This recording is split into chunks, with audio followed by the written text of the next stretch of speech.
डाकू अंगुलीमाल और महात्मा बुद्ध। बहुत पुरानी बात है। मगध राज्य में एक सोनपुरा नाम का गांव था।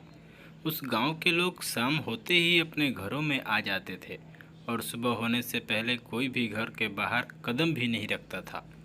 इसका कारण डाकू अंगुलीमाल था। डाकू अंगुलीमाल मगध के जंगलों की गुफा में रहता था। वह लोगों को लूटता था और जान से भी मार देता था। लोगों को डराने के लिए वह जिसे भी मारता उसकी एक उंगली काट लेता और उन उंगलियों की माला बनाकर पहनता। इसलिए उसका नाम अंगुलीमाल पड़ा। गांव के सभी लोग परेशान थे, कैसे इस डाकू के आतंक से छुटकारा मिले। एक दिन गौतम बुद्ध उस गांव में आए। गांव के लोग उनकी आवभगत करने लगे। गौतम बुद्ध ने देखा कि गांव के लोगों में किसी बात को लेकर दहशत फैली है।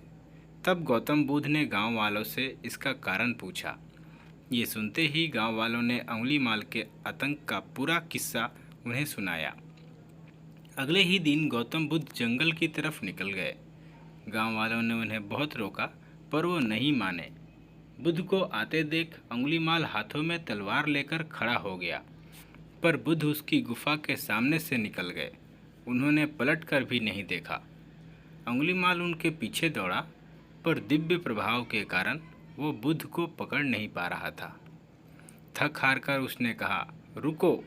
बुद्ध रुक गए और मुस्कुरा कर बोले, मैं तो कब का रुक गया हो, पर तुम कब ये हिंसा रोकोगे?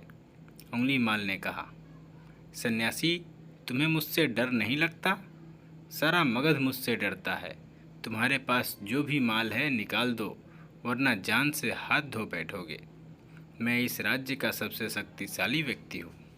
बुद्ध जरा भी नहीं घबराए और बोले, मैं ये कैसे मान लूँ कि तुम ही इस राज्य के सबसे शक्तिशाली इंसान हो? तुम्हें ये साबित करके दिखाना होगा। अंगुलीमाल बोला, बताओ कैसे साबित करना होगा? बुद्ध ने कहा, तुम उस पेड़ से 10 पत्तियाँ तोड़ कर लाओ। अंगुलीमाल ने कहा, बस इतनी सी बात? मैं तो पूरा पेड़ उखाड़ सकता हूँ। अंगुलीमाल ने 10 पत्तियाँ तोड़कर ला दी। बुद्ध ने कहा, अब इन पत्तियों को वापस पेड़ पर लगा दो। अंगुलीमाल ने हैरान होकर कहा, टूटे हुए पत्ते कहीं वापस लगते हैं क्या? तो बुद्ध बोले, जब तुम इतनी छोटी सी चीज़ को वापस नहीं जोड़ सकते तो तुम सबसे शक्तिशाली कैसे हुए? यदि तुम किसी चीज़ को जोड़ नहीं सकते तो कम से कम उसे तोड़ो मत। यदि किसी को जीवन नहीं दे सकते तो उसे मृत्यु देने का भी तुम्हें कोई अधिकार नहीं है।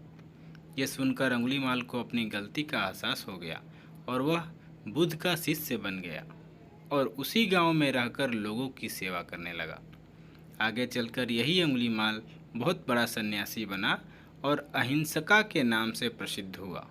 इस कहानी से हमें यह शिक्षा मिलती है कि कोई भी इंसान कितना भी बुरा क्यों ना हो, वह बदल सकता है। दोस्तों, अंगुलीमाल बुराई का एक प्रतीक है और हम सब में छोटे बड़े रूप में कोई ना कोई बुराई है। ज़रूरत इस बात की है कि हम अपने अंदर की बुराइयों को पहचानने और उन्हें ख़त्म करें।